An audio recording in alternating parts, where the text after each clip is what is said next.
Welcome to the Wisconsin Music Podcast.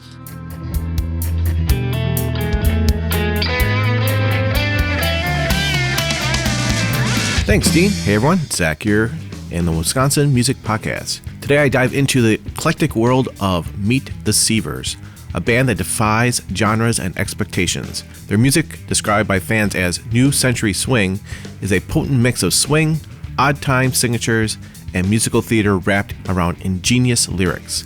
The Nashville scene calls them the closest thing Nashville has to Vaudeville. In this episode, I chat with Jace Seavers, the upright bass player and vocalist. Jace, who started his musical journey in Manitowoc, Wisconsin, has a rich history playing bass for a black gospel choir in Chicago and writing lyrics for Island Records before settling in Nashville. Meet the Seavers isn't country, jazz, Americana, or pop. Learn about their journey from Nashville to Manitowoc and their experience hosting and producing their own musical variety TV show from 2014 to 2019. Those new to the Wisconsin Music Podcast, we have new episodes every Tuesday. You can also catch past episodes on Fox Cities Indie Radio on Thursdays at 6 p.m. and Sundays at 3 p.m. But let's get right into their episode with the Seavers. Wisconsin Music Podcast listeners, we have Jace Seavers here. He's going to be talking about his group with his wife, Dorothy. So, Jace, welcome to the Wisconsin Music Podcast. Thanks, Zach. Thanks for having me. Love to have you here. So, like I started all the podcasts out with is kind of give the listeners your music origin story, how music kind of started in your life, and kind of a short summary of how it got you to where you are now. Okay, so you want the Spider-Man origin story? Yes, okay. Exactly. Was not bit by a spider. So I grew up, in Manitowoc, and I started playing bass because I have really big hands. And local musicians said, hey, with hands like that, you should either be playing bass, playing piano, or go back to your own planet. So I wound up buying a bass and did that, played, just loudly around the house and stuff, and did that for a little bit of time. And then when I was 20, I moved to Chicago. And I've had a very strange life. So I moved to Chicago when I was 20, and I joined a 500-member Christian commune in Chicago. Okay. And so while I was there was an opening for a bass player. So I wound up playing bass for them. It's like a 40-piece choir for about 6 years while I was there. And then they asked me to create a cowpunk band. I did that for about a year. Didn't really know what to do with that. Then I started writing on my own, and I started writing more progressive stuff and writing lyrics. And one day I walk in the studio, and my lyrics are being blasted off the speakers. And I'm like, what's going on with that? And they're like, oh, we like your writing. So why don't you, write for our label? And this was a subsidiary of Island. Okay. So I did that for about 2 or 3 albums, just the lyrics. It's kind of weird because I was, living in this Christian commune, but I wouldn't say I was writing atheist lyrics, but it was more of like the gospel of doubt, maybe, if you want to put it that way. More introspective, more philosophical, rather than rah-rah Jesus. Okay. Because I never really felt comfortable with that. And kept trying to get my band together, and the organization of that place would not let me do it. Finally, I found out they were kind of like schemed to just use my lyrics and wouldn't let me do anything else. I had other Christian artists around the area that were asking me to write for them, and it became really a nightmare. The place was kind of like it started really fun, and it eventually kind of turned into like a Jim Jones type of situation. So I got out of there. Okay. And I moved to Florida initially for a couple of months, and then I got a letter from Warner Brothers, and they said, hey, why don't you move to Nashville? We'll hook you up with all these people, and we'll see where it goes from there. So I thought, okay, cool. I wasn't doing anything in Florida except sweating my butt off. And so I came up to Nashville, And I met, a couple people up there in the, in the business, and said, Warner Brothers, here's a studio. You can use it whenever you want. No charge. Just make sure you call ahead of time, so make sure that no one's in there at the time, which is a pretty sweet deal. Yeah. I wish I had that now. The problem was I didn't know anybody. Okay. And I wasn't singing at the time. I was just writing and playing bass. So I kept trying to get a group together and could never really find the, synchronicity that I needed for that. And I really didn't want to do, like I said, Christian music. I would have no interest in doing that. So eventually in the mid 90s, I, playing around town with a couple groups, and wound up playing down on Music Row, which is a experience in itself. Not a great place to play for a musician. I could tell you stories. It's crazy. Anyway, so I wound up starting a prog band because I always loved prog music, and I was playing electric bass at the time and I had a keyboard foot pedal, so I was kind of like doing the Geddy Lee thing of playing keyboards with my feet. Okay. And we formed a 3-piece trio called Fountainhead. And you want to hear a funny story? This is a cool story. So I'm in this 3-piece band. Drummer, I'm playing bass and keyboards. Guitarist, a singer, guitarist. He's from England, and he's amazing. I mean, just the music we did together was wonderful. It was kind of like a cross between Rush and the Police. It was just wonderful, muscular, just great driving music. And his name was John. I said, John, you're English. What brought you over to the States? And he said, well, in the 80s, I think it was like early or mid 80s, he said one of the big record labels came over to England with the intent of signing one of the like heavy metal bands. And he had a couple hits over there in the interim. So this big label, I don't know if it was Warner Brothers or Universal, whatever. Anyways, they approached his manager and they said, we think this band is fantastic and we want to give them a record deal. Well, their manager turned it down without even consulting them. Oh, man. So they went with their second choice, which was Def Leppard. Yeah. So the music industry is just, you never know.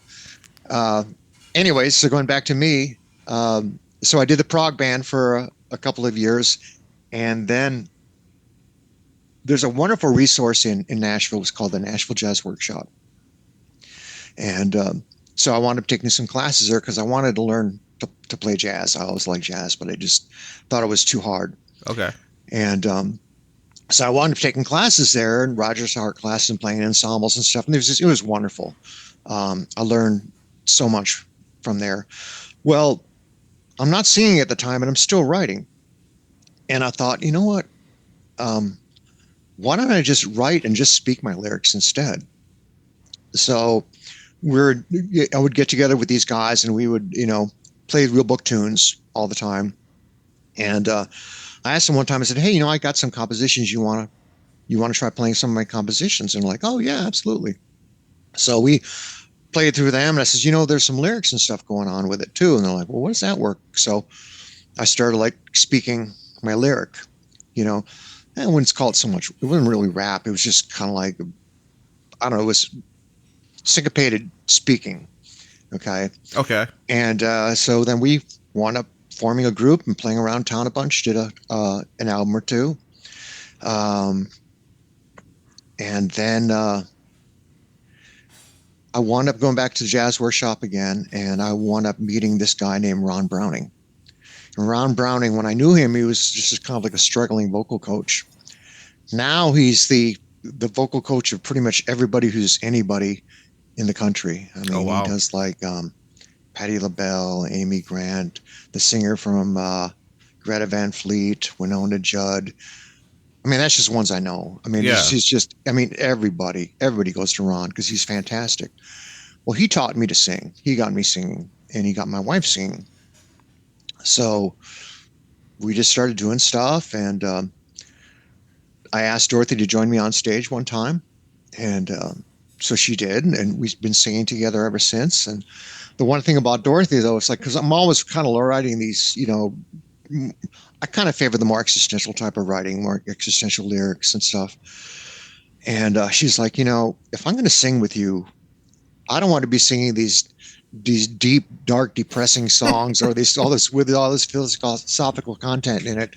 I want something right. I want something fun. You need to write me some fun stuff. So that was my entry into writing on a more lighthearted note. And I still like the more thoughtful songs, but I have to tell you, it is a lot of joy in writing just funny, quirky songs. It also gives you a little bit more of a license to do different genres of music. I mean, so I'll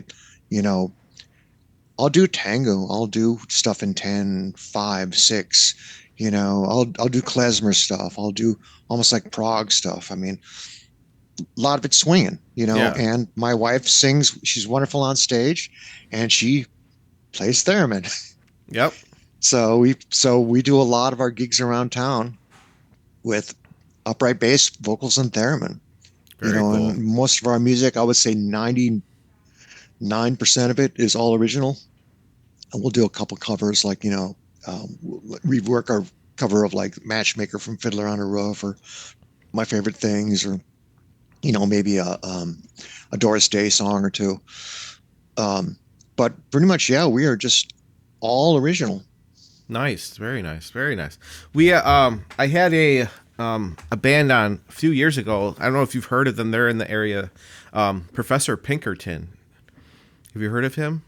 I have not heard of that. Okay. Sounds interesting, though. Yeah, it's in his unusual orchestra or something to that effect. And kind of, at least at that time, was more like the vaudeville-ish type of music as well. So maybe something for you to, maybe even connect with for like maybe even a cool like double gig or something like that. But anyways, so that's a very cool kind of your origin story with all this great stuff. So what with, writing with your wife, that's got to be, something that's makes it even more special, I would think. Well, she doesn't do any writing. I mean, I write everything. We're starting to try to make attempts at writing together, but and everybody has a good song in them, at least one. Yes, at least one. Then I guess maybe it's still special that she gets to go up on stage with you and perform with you. It's kind of like, a family kind of thing. Oh, it's the best. I mean, I tell you, because we've been married for 16 years now. And so when we do these shows together, we have these experiences together, and the best experiences together. It helps your marriage. It helps your creativity. Plus, she's just great. I mean, I'm crazy about my wife. As you should be. So you're in Nashville. So what makes you come all the way back up here to Wisconsin? I grew up here in the 60s and 70s. And I came up, I think, for my 40th high school reunion for the first time in a long, long time. And we went to the high school reunion, and then we drove by the lake, had a cigar, watched the moon come up over the lake, and then it was so wonderful. So we wound up coming back on vacations every year. And Nashville, we can talk about Nashville stuff too if you like, if you're interested in talking about that. But it changed so much in the 30 years that I lived there. Yeah. And we just kind of thought, we got to get out of here, especially with, with a lot of reasons. But I kept thinking, like, where do we want to go? Do we want to move to Europe? Do we want to find some small island nation? I mean, we're in the country. And then we came back from vacation, and my wife, Dorothy, just says, why do we keep looking? I mean, this is the place where we want to be. This is just beautiful here. We feel at home, and it's just a great place. So we said, absolutely. Packed up, sold the house, made a stupid profit off that, which was really nice. And because property values just went through the roof there. Yeah. And so we wound up selling our house, buying our house for cash, paying off all our bills, no car note, no nothing. And looking at each other like, how in the world did that work out for us? Things like that normally don't work for us, Yeah. you know. And but it's been great. I've been here for 3 years, and Dorothy's retired now, so she can just do bodybuilding and sing with me. And I'm still working, as a telecommunications engineer remotely. Okay. So yeah, So you basically work from home? I do work from home Nice. 99% of the time. Yeah. Nice, nice. So, yeah, why don't we talk a little bit about the Nashville scene, how it's kind of changed over the 3 decades and compared to the music scene that you're in now? Yeah. Oh, I'd love to talk about that. Okay. So when I first moved there, it was 92, and it was great. It was a small little town. Everybody kind of made fun of Nashville. It was kind of like, hee haw, and, but crime was low, traffic was low. There were jobs. There was a lot of music, and not just country. It was just a lot of different types of music, a lot of clubs, a lot of great clubs. And it used to be that I didn't have to call to get gigs. They'd call me and say, "Hey, you want to play? I got an opening." Absolutely. And those venues just started closing up. And all the venues, if they didn't close, they either became karaoke places, sports bars, or singer-songwriter nights where you didn't get paid. And usually there were like a month or 2 month long waiting list to get up and play 3 or 4 songs. And then when you get up there to play, you're up there with, these, they have a saying, 3 chords and a truth. Mm-hmm. And the truth is they really only know 3 chords. you know, I mean, that's not totally fair. There are some decent people, but most of it is just, it's amateur hour. And I'm like, I've been playing forever, and it wasn't just me. I mean, it breaks your heart because I know so many people that were just mega, mega talented and couldn't get anywhere. Yeah. I mean, just nowhere. And, breaks your heart. Yeah. It's not Music City. It's Music Business City, Gotcha. and, yeah, it was, so contrasted with here, good things and bad things. The good thing for me is nobody does music that I do. I mean, nobody does the music I did in Nashville either, but Yeah. definitely not here, so that's a plus. And I thought, oh, the world's my oyster. I can just go up here and explode and it's going to be wonderful. Well, it's also a detriment because no one's used to hearing the type of stuff that I do. Right. And they just, it's weird. Like I moved away for 40 years. And when I come back, it's still the same people playing the same songs as when I left. And I'm like, that's not right. Because, I think music is like when you're 15 or 16 years old, you wear certain clothes, you eat certain foods, Mm-hmm. you read certain books, you watch certain movies, you talk a certain way, you dress a certain way, and you listen to certain music. Right. Okay. So as you get older, all those things change except for your music. And that to me makes no sense because you should have music that, I mean, yeah, I understand it's soulish. You think about, oh, this is the time I was young and I was in high school or junior high school or whatever. But then it kind of stops when you get like about in your early 20s. Well, that music was a landmark for that early time in your life. Well, you should have other music for other landmarks in your life. You should have landmark music for, when you got married, when you had children, when they graduated, all these different things, that you can go back to. And when you hear those things, like, oh yeah, these feelings, instead of just like when I was a young raging bull in junior high school and high school, Yeah. So my whole thing is like, I'm trying to get people to, experience something different. And a lot of people really don't understand that there is something different out there. Music has become, okay, here's my little thing. Think about it this way. Okay. 120 years ago, how often, say you like Beethoven, okay, how often would you get to hear Beethoven in your life? Once or twice? Yeah. Okay. It was special. It meant something. It was a spiritual, emotional everything rolled into one thing, Mm-hmm.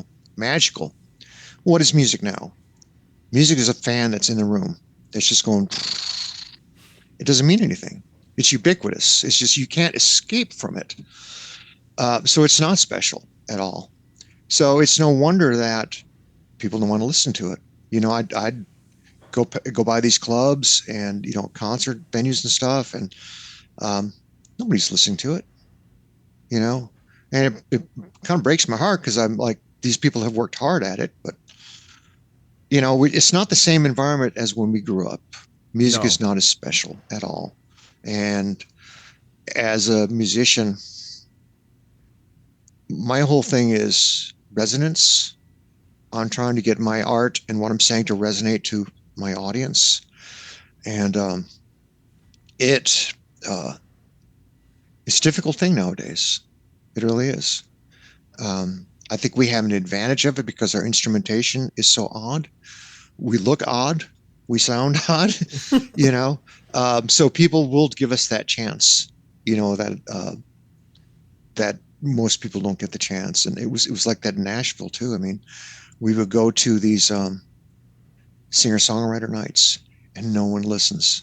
Nobody listens to anything. They're all talking, yakking, blah, blah, blah. Then we get up to play. When we get up to play, the room gets dead quiet. People start coming in from other areas of the room and listening to us, and they'll listen to us all the way through because we're offering something different. Yeah. Of course, then when the venue owner says, "Hey, that was awesome," you're like, "Great, how about a gig?" And they're like, "Yeah, I'll call you." And it's like everywhere. It's like it feels like it's homogenized and everybody's trying to be safe about what they have at their venues nowadays, it seems. Yeah, they all want peanut butter and jelly sandwiches. You can toast your peanut butter and jelly sandwich. You can put peanut butter and jam on it, but it's a peanut butter and jelly sandwich. Now there are exceptions. We're playing a thing next month at Drumhouse. That is in Surgeon Bay. No, I don't know Surgeon Bay that well. Yeah, really cool little club there, and they'd have a lot of very interesting eclectic music. Okay. We're also playing at Stage Door in Manitowoc.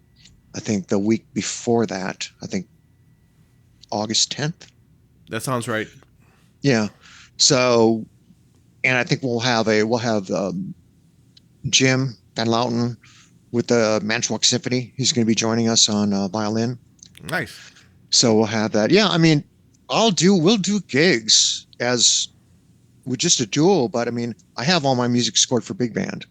And so I write all the horn parts and I have all this stuff, but it's just, I mean, I want to use it, it's hard to get a bunch of guys together and have them learn the tunes. And then it's hard to get gigs. Yeah. And then the gigs you do get, they don't really want to pay that well. So we wind up paying, out of our pocket to make sure our guys get paid, so it's a struggle. It's a real struggle.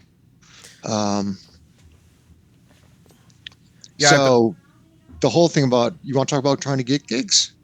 Yeah. Or you want to talk about something else? Right. No, especially with a group like yours, being eclectic as it is, being different than most things out there, at least in the areas that we're in, Midwest and all that. What steps do you have to take to get these venue or talent buyers to give you a shot at their venues? I heard the last part of it. What was the question? What do we have to do? So basically what are your steps to get these venue owners and these talent buyers to hire you? Well, I have a pretty aggressive approach. Okay. Because emails and phone calls don't work. Right. So what I do is I have a one page on my 17 paper with all kinds of information on it, really pretty pictures on it, graphics, who we are, what we do. It's one page, but there's two sides to it, so it's pretty informative, and it's nice, looks fun with the eyes because I do all our posters too. So Okay. I do that. I include an introduction letter, and then I put a USB drive in it too. And the USB drive has maybe 40 song samples that are in there so they can hear what we do.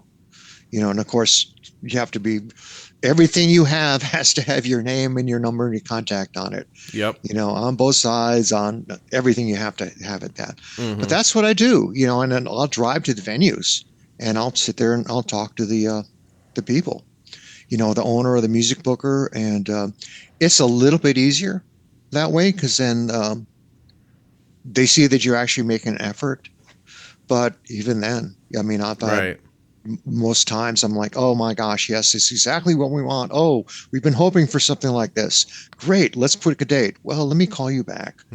And I try to return a call. Oh yeah, he's not here right now, or we'll get back to you. It's just, it's so frustrating. It's so ridiculous. Yeah. And my mind is like, if you don't want some, just say no. I won't be wasting your time, and you won't be wasting my time. Right. Exactly. Exactly.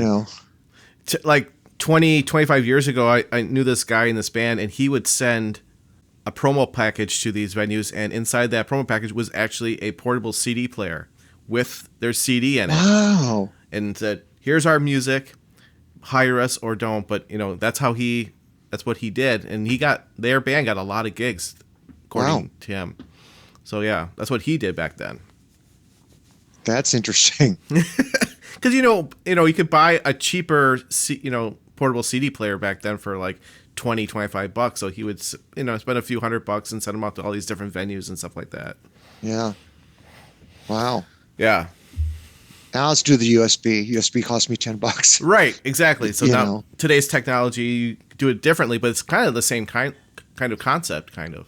So let's talk a little bit about the music in and of itself, because we're going to play some examples of your song. So like, what would be like a really good song to represent your guys' style and sound?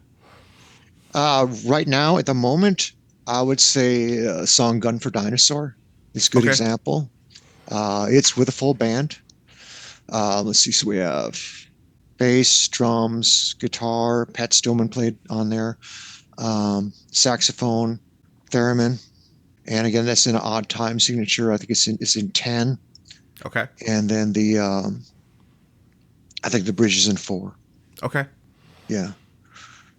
But that's a good example.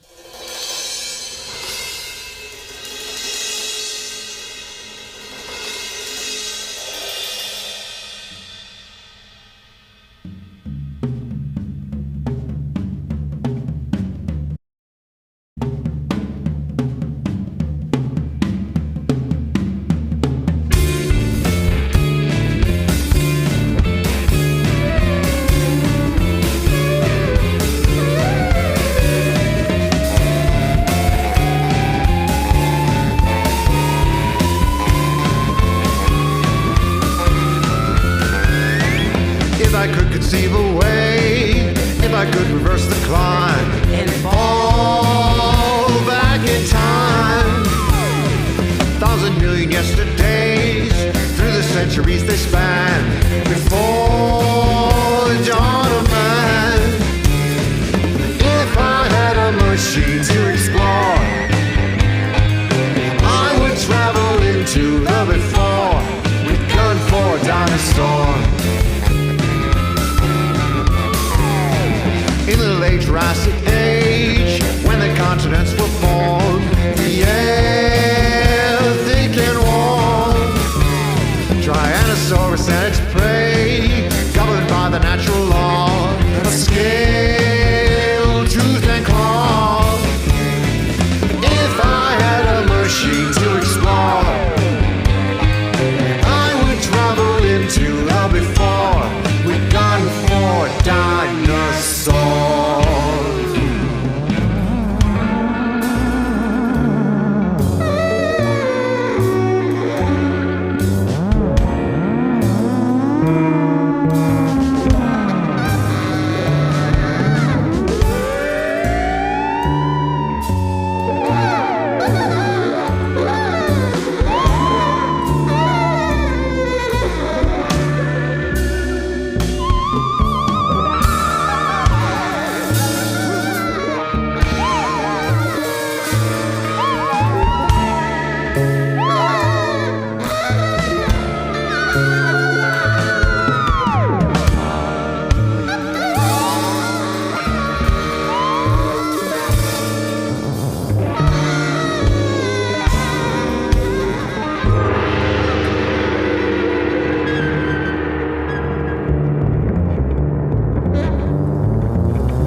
kill what evolved. If I had a machine to explore, I would travel into the before. We've gone for a dinosaur. We've gone for a dinosaur. We've gone for a dinosaur.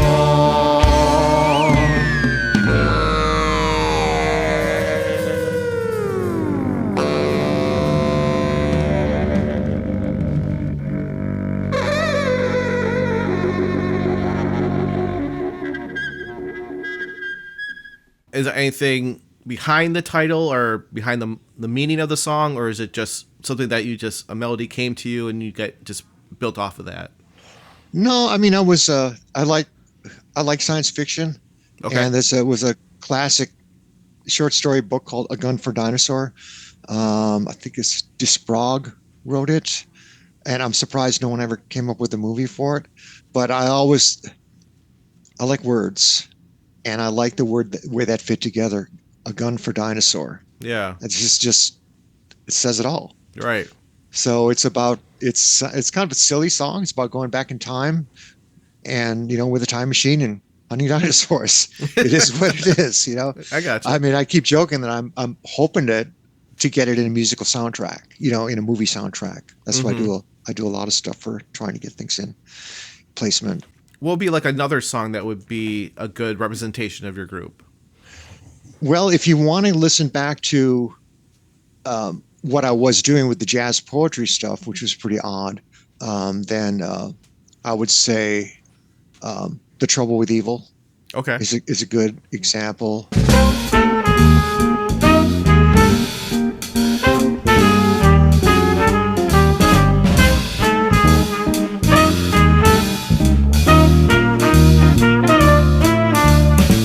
The trouble with evil is not the symptom.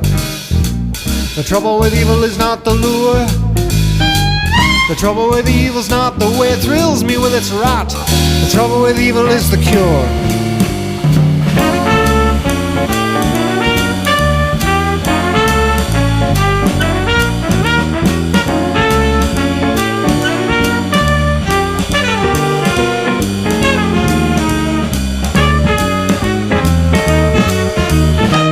The trouble with war is not protection.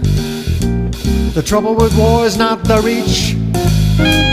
The trouble with war is not the things you break or kill or stop. The trouble with war is only peace.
The trouble with freedom is not the nation. The trouble with freedom is not the vice. The trouble with freedom's not how much you have or haven't got. The trouble with freedom is the price.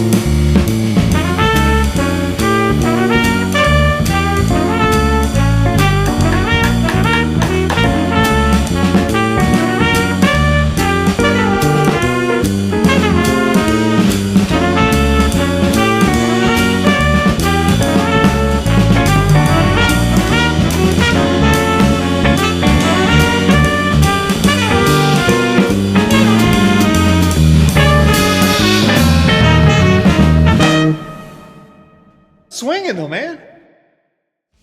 Hey, Wisconsin Music Podcast listeners. Are you looking to elevate your music with a personal touch? Let me introduce you to ZTF Studio, where your sound finds its true home. At ZTF Studio, we create more than just great recordings. We create an experience. Our cozy, home-based studio in Southeast Wisconsin is designed to make you feel comfortable and inspired. Imagine walking into a space where your music is treated with the same care and passion you put into it. With over 20 years of experience, we know how to bring out the best in your sound. Whether you're a solo artist or a full band, you'll get personalized attention and expert guidance every step of the way. We blend technical expertise with a warm, welcoming vibe to make your recording sessions enjoyable and productive.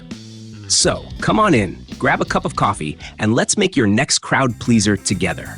Visit ztfstudio.com to book a conversation with Zach about your vision for your next project. ZTF Studio, where your sound feels at home. Now, back to our amazing guest. And if you want something else that's current that we do off our same album, Gun for Dinosaur album, Everything is Certain. And what would that be kind of alluding to? About the times we live in. Yeah, okay. Everything is certain until it all goes to hell. Gotcha. Kind of like the normalcy bias.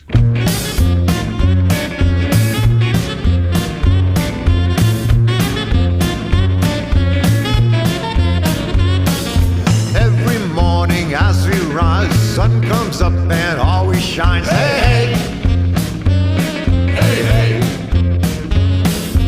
In the land of factories, always more than what we need. Hey, hey, hey, hey.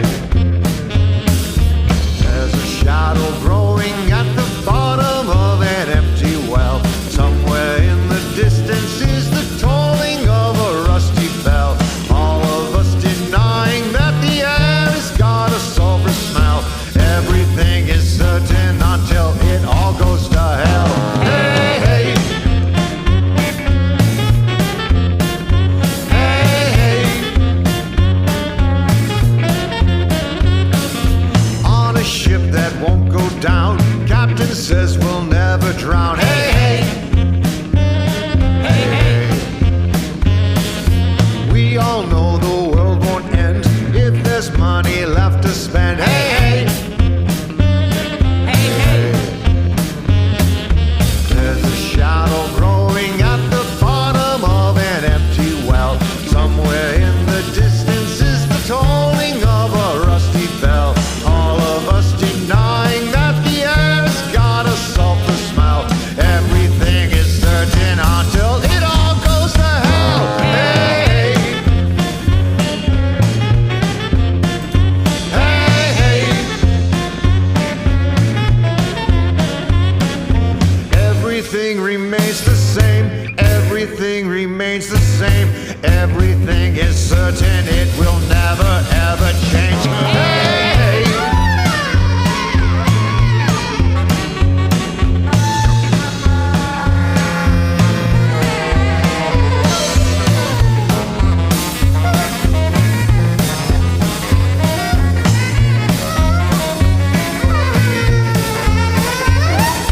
Get yourself a talisman, crucifix or mojo pin. Hey, hey.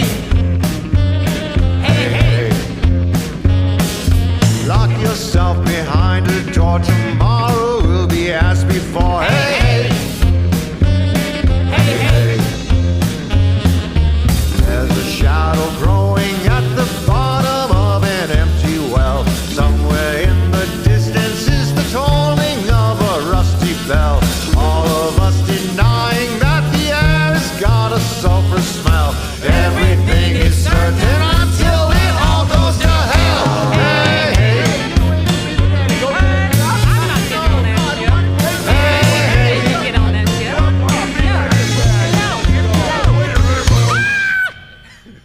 What would be something, advice you would give musicians out there that are trying to be more of themselves instead of a copycat of somebody else, trying to pursue a music career? Believe in yourself. That's really the only thing you can do. try to better yourself through your practicing. I'm terrible at practicing, but there's other things you can do. Like I said, I mean, the more you read, if you're writing lyrics, the more you read, the chance that you will become a better writer, because you have all these other ideas that everybody else has. So you can filter through your own mind and have your own ideas. But yeah, be positive. I would say from just in a general mental health thing with music, as with anything, is lose the sarcasm. You don't need sarcasm. It's sarcasm is it's like one of those things. It's so sweet and it seems so fun and so innocent, and you feel like you're so clever. You can say whatever you want, and it's just a joke. Yeah. But in reality, what it does when you're sarcastic, it builds a nest in the person you're being sarcastic to. And before you know it, they're resenting you, and they don't know why. And you don't know why they're resenting you too. Well, it just keeps adding to it and adding to it and adding to it. And it's not only that, but it's a negative thing. Yeah. Why be sarcastic? Be positive instead, and your outlook on life will definitely be better, and you will attract people that are more interesting and want to be around you. Yeah. And make you as an artist, what's the word? More, not more valuable, but more valuable commodity. Gotcha. I think, yeah. Yeah. Yeah. Honesty goes a long way, and trying to obscure that honesty with sarcasm doesn't work on a lot of people. Yeah. So if you could, kind of in the same vein there, if you could go back in time and talk to your younger self, what kind of advice do you think you would give yourself? Join a cult would be the first one. I think about that. I think everybody wonders about. They're like, well, if I could go back in time and talk to my younger self or something. Honestly, at all different points in my life, I would have said all these different things. But where I'm at right now, what I would say to myself is, it's okay. You're going to go through all kinds of crap, but in the end, you're going to get to a place that you're going to be unbelievably happy. So all the suckness that's going to go on, just keep in mind that at some point in your life, it's going to all work out for you, and you're going to be really happy. Because that really is where I am. Yeah. I mean, what can be better than be able to be creative, be able to express that. I wish I had more gigs and better paying gigs. We do probably about 50 gigs a year though, so we stay pretty busy. Yeah. But I'm married to. I always say she's not the woman of my dreams, because my dreams were never so great. Well, that's good. That's good. Yeah. Yeah. So I would just say, keep on going. And maybe if anything, would be like, don't be a schmuck and practice more. Practice more would be a good thing. You get there quicker. Right. I've had a lot of help along the way, with people. I've always been very fortunate to be able to play up, Yeah. And, people were interested in my music, and they're wanting to play. And I'm always like, why do you want to play? What do you want to play with my music? You can be playing with anybody. And they're like, your music's different. Your music is challenging. It's fun. Okay, awesome. Awesome. Every band tries to go through trials of trying to figure out what name they should use for their band. So obviously yours is just basically, here we are. We're the Seavers. This is what we do. This is basically why, I take it that's why you named the group what it is. Yeah, I mean, my Dorothy and I were playing around town, and she's the one who named it. And the venue says, well, what should we put down as the name of the band? And she's like, I don't know, Meet the Seavers. And I was like, oh, okay.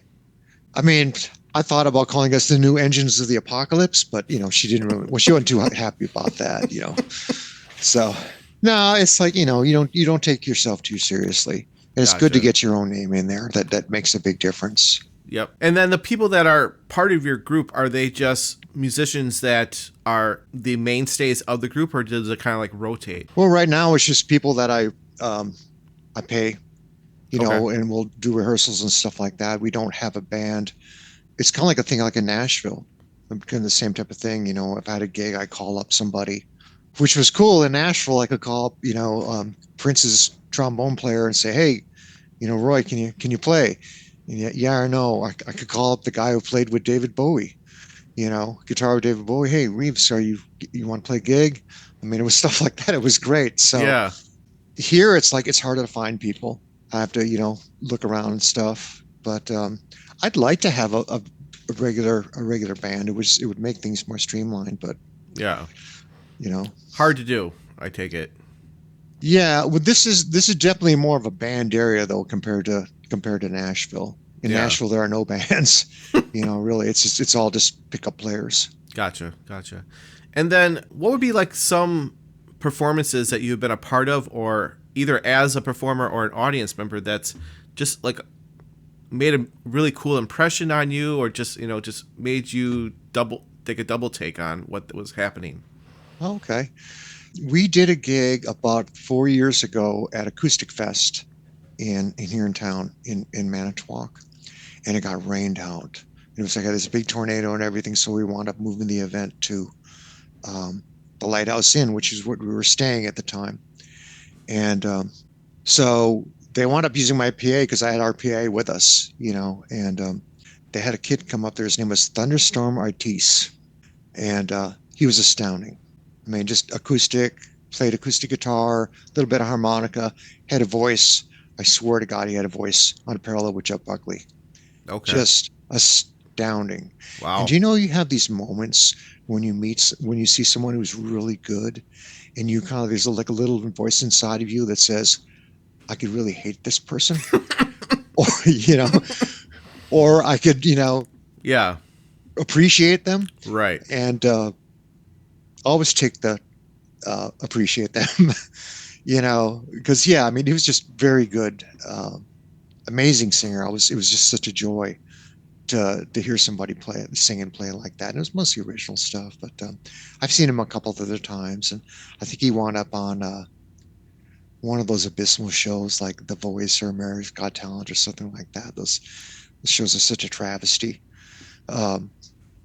I don't know if he won or not, but I think he's still around and doing stuff. Yeah. But that was most recently. That was a great thing. It was really inspiring to I need to get singing. I'll never sing like Buckley. I'm not a tenor, you know. But right. I mean, if you're familiar with Buckley's music at all? Yeah, absolutely. Yeah, I mean, what a voice. Yeah. Oh my God, what a voice.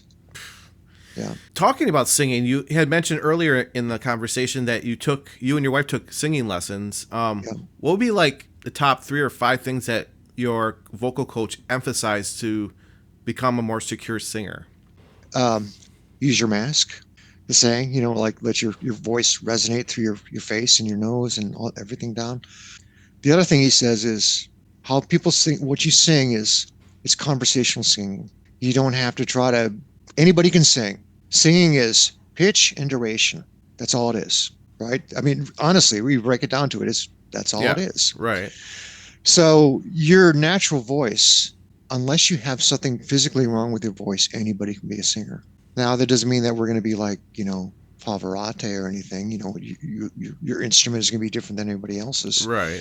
But everybody has that capacity to sing, and keep it in a conversational tone, and we'll probably resonate with your audience more. The other thing is consonants. It's the thing I find when you hear singers, you hear people, and you're trying to understand what they're saying in their vocals. Mm-hmm. The biggest reason why you can't understand them is because they're not using consonants. Think of consonants as your drum set. You know what I mean? Right. Those the are things that transients. provide the rhythm and give you the start-stop of the word, so you can recognize it. What I mean? I think the best compliment I get with my singing is, "Oh, I understood every word you said." And the thing is, it doesn't matter how good I sing. They're going to say Dorothy's a better singer. And Dorothy says Dorothy's convinced that she's not a good singer. I mean, my wife, I love her. The only reason she does music with me is because she loves me.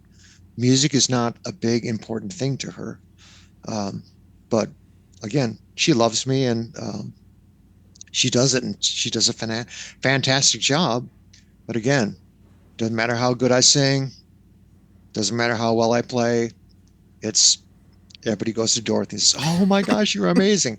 And you know what? That doesn't bother me at all. Well, that's good. Does not bother me at all, because I always say it's Dorothy's world. I'm just happy to be living in it. There you go. There you go. So, anything else you'd like the listeners to know about you, the music, or anything before I let you go? Oh yeah, well, we had a television show. Oh, that's right. Let's talk about that real quick. Yeah, that was fun. We did that for about 3-4 years in Nashville. It was kind of like a musical comedy, kind of like a modern day 21st Century Sonny and Cher. Okay.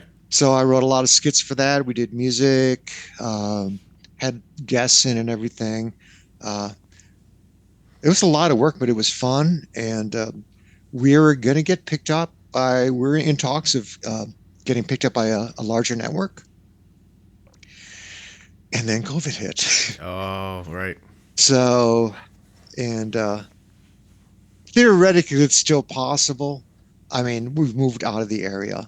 Yeah. So I don't think so. But that would have been a life changer, you know. Of course, Dorothy is doing modeling, and she's done quite a few commercials and stuff. She's in like a Volkswagen commercial, Cracker Barrel commercial, Toyota, I think. She's a bunch of stuff in that, you know. So yeah, make a little bit of jing on the side with that, which is fun. Mm-hmm. But yeah, you know, the whole thing is like, you get into music because you're a creative person, right? And be open to whatever's, you know, what's out there. Create your own opportunities. They may pan out, they may not, but you probably have a good time doing it either way. Right. Well, Jace, it was great meeting you. I mean, the stories and your path up to now just seems, you know, like a really cool, you know, combination of different things. And the music that I've been listening to your music over the last, you know, few days, trying to get, you know, kind of hearing what you guys are all about, and, you know, refamiliarizing myself with this stuff when we first contacted each other. And it's not the everyday thing, which is, for me personally, is a great thing. I love hearing different kinds of ways music can be expressive, and I think you and what you're doing is it's a very, very cool and should be listened to stuff, because it is different, and I think different is always better than the same mundane stuff over and over again. Yep. Well, thank you. Yeah. Any last words before I let you go? Nope. Talk to you after we get done recording. How about that? Okay. Well, thanks again for tuning in to another episode of the Wisconsin Music Podcast. Once again, I'm Zach Fell, your host and creator of the Wisconsin Music Podcast, where I love to amplify the great sounds coming out of the Wisconsin state. We have great talent here, great support, great listeners. Thanks to Fox Cities Indie Radio for syndicating this on Thursdays and Sundays, along with their other great programming. So make sure you check out the Fox Cities Indie Radio. Thanks so much to Jace from Meet the Seavers for being on this week's episode of the Wisconsin Music Podcast. Fantastic stories and advice. I just enjoyed everything that he was talking about today. Go check them out. There's nothing wrong with going to seeing something that's a little bit different. You might just learn something. You might just enjoy something new. So go check them out. They have a lot of gigs coming up. Check out their website at meettheseavers.com. For those of you who are new to our show, the Wisconsin Music Podcast is dedicated to showcasing the incredible talent of Wisconsin-based musicians and the thriving local music community. Our episodes drop every Tuesday on all streaming platforms and YouTube.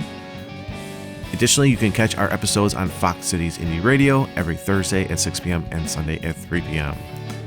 If you'd like to be on the show, just go to wisconsinmusicpodcast.com, fill out the guest request form up at the top, ask for your email and your name, and then I'll send you an auto email asking you for more information. If you are enjoying these episodes, please consider donating to the Wisconsin Music Podcast. Donations help pay for the website and putting the podcast up on streaming services, and also getting our name out there to all Wisconsinites and others that are interested in our great music here in Wisconsin. Donations are secured through PayPal and Stripe. all you have to do is go to the website and click on Donate to WMP. You can also head over to our Instagram and Facebook pages and like us there. Leave some comments. Also go to the podcast review section of your podcast player and leave a 5-star review. Would be great. You can also head over to YouTube and watch the interviews and leave comments there as well. Have a great week, everybody, and we'll see you next time. Thank you for tuning in, and we'll see you next week with another fantastic episode on the Wisconsin Music Podcast.